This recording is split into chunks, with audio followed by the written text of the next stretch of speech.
Le Sénégal défie la France par la voix de son peuple et rejoint l'AES. Le gouvernement sénégalais dirigé par Bassirou Diomaye Faye suit déjà les pas de ses homologues de l'AES, ce qui est une nouvelle très historique. Salut chers abonnés et bienvenue une fois de plus sur votre chaîne d'information préférée. Aujourd'hui, nous allons faire un tour du côté de l'Afrique de l'Ouest, particulièrement au Sénégal où l'urgence pour une Afrique unie et souveraine, une alliance stratégique du Sahel contre l'impérialisme bat son plein. Chers abonnés, aujourd'hui nous allons décortiquer une actualité brûlante et capitale pour l'avenir de l'Afrique, en particulier de l'Afrique de l'Ouest. Les récents développements politiques en Afrique de l'Ouest et la montée de l'alliance stratégique entre le Burkina Faso, le Mali et le Niger représentent non seulement un tournant dans la géopolitique du Sahel, mais aussi un défi majeur pour le système néocolonial incarné par des institutions comme la CEDEAO. L'Afrique ne peut plus tolérer l'immobilisme face à ses ennemis. Nous sommes un continent en quête de liberté et d'émancipation. L'alliance sahélienne entre ces pays témoigne d'un rejet définitif du jeu colonial et d'une volonté collective de redéfinir notre souveraineté. Cependant, une question cruciale surgit. Le Sénégal rejoindra-t-il cette alliance?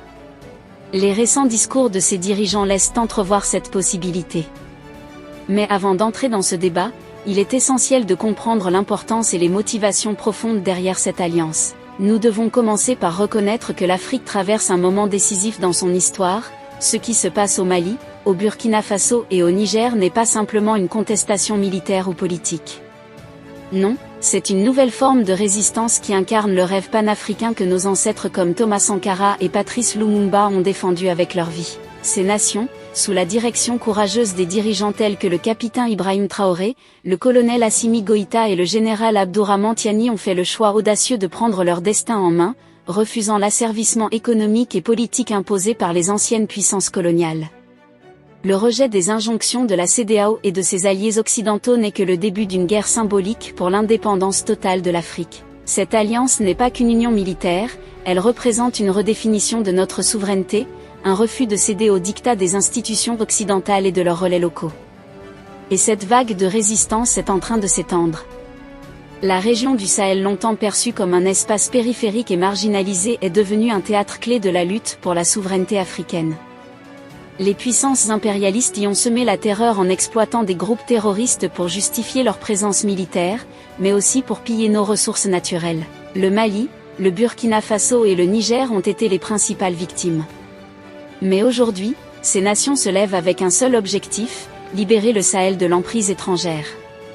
Le Sahel est stratégique, non seulement pour ses ressources en or, en uranium et autres richesses minérales, mais aussi parce qu'il représente un point névralgique pour l'accès aux routes commerciales africaines et internationales.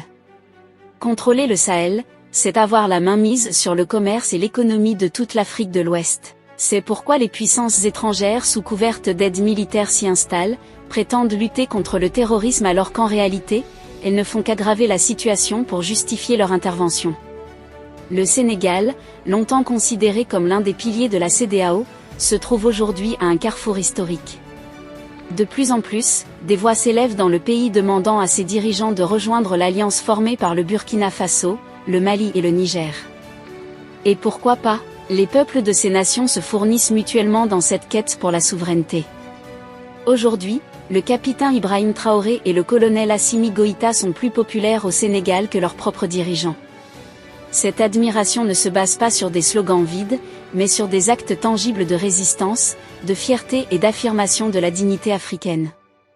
Mais pourquoi le Sénégal hésite-t-il encore à rejoindre cette alliance?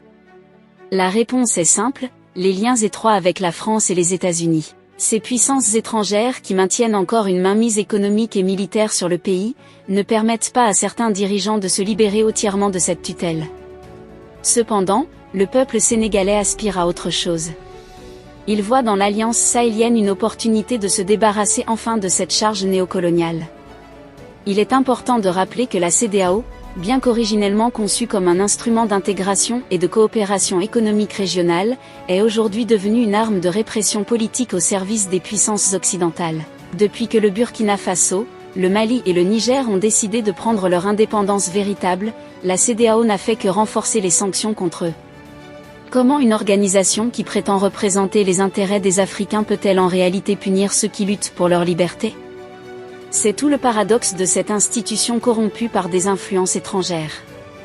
Les sanctions économiques imposées par la CEDEAO à ces pays ne visent qu'à les affaiblir, à semer le chaos et à forcer leur retour dans le giron de la domination occidentale. Mais ces sanctions ne font que renforcer la détermination de ces peuples.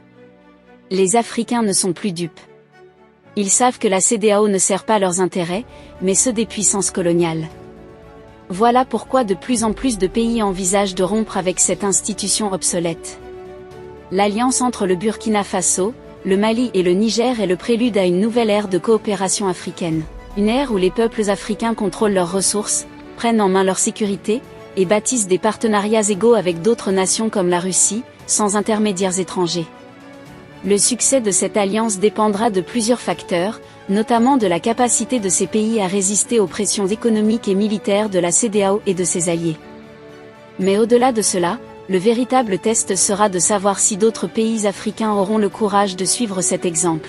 Le Sénégal, avec son histoire de résistance et son rôle clé en Afrique de l'Ouest, pourrait bien être le prochain à rejoindre ce mouvement. Si cela se produit, ce serait un coup fatal pour la CEDEAO et pour toutes les forces qui cherchent à maintenir l'Afrique sous leur domination. Pour tous les panafricains, ça sera une nouvelle très historique. Les amis, l'heure n'est plus à l'attente. Il est temps de se mobiliser. Ce qui se joue aujourd'hui au Sahel n'est pas seulement une question de politique régionale, c'est une question de survie pour toute l'Afrique. Si le Burkina Faso, le Mali et le Niger réussissent à maintenir leur indépendance face aux sanctions de la CEDEAO et aux manigances des puissances étrangères, cela enverra un message fort à tous les Africains. Nous pouvons nous libérer de nos chaînes. C'est pourquoi nous devons soutenir cette alliance, que nous soyons en Afrique ou dans la diaspora. Nous devons nous mobiliser politiquement, économiquement et socialement pour soutenir ces pays dans leur quête de souveraineté.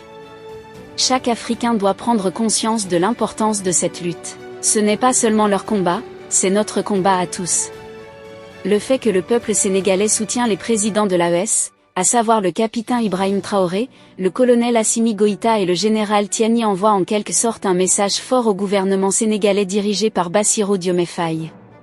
Rappelons-nous que le président Diomaye Faye au 79e sommet des Nations Unies qui s'est tenu récemment, a fermement condamné les actes terroristes au Sahel, l'attaque de Bamako et de Barsalgo au Burkina Faso. Il a exprimé le désir du gouvernement sénégalais de rehausser le niveau économique du Sénégal.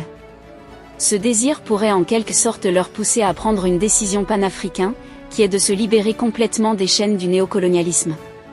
Et actuellement, la seule solution est de rejoindre l'Alliance des États du Sahel, AES. Chers abonnés, c'est là en quelque sorte l'information que nous avons pour vous aujourd'hui. Donc ce qu'il faut retenir de cette vidéo est que le Sénégal est actuellement dans un tournant très décisif de sa souveraineté. Et tout le peuple sénégalais est déjà prêt pour intégrer l'AES et la décision finale revient à ses dirigeants. Que pensez-vous de cette situation? Laissez votre avis en commentaire. Si vous avez trouvé la vidéo intéressante, cliquez sur j'aime et partagez à vos amis. Mais n'oubliez pas de vous abonner et de cliquer sur la cloche de notification pour ne pas rater les prochaines notes d'information.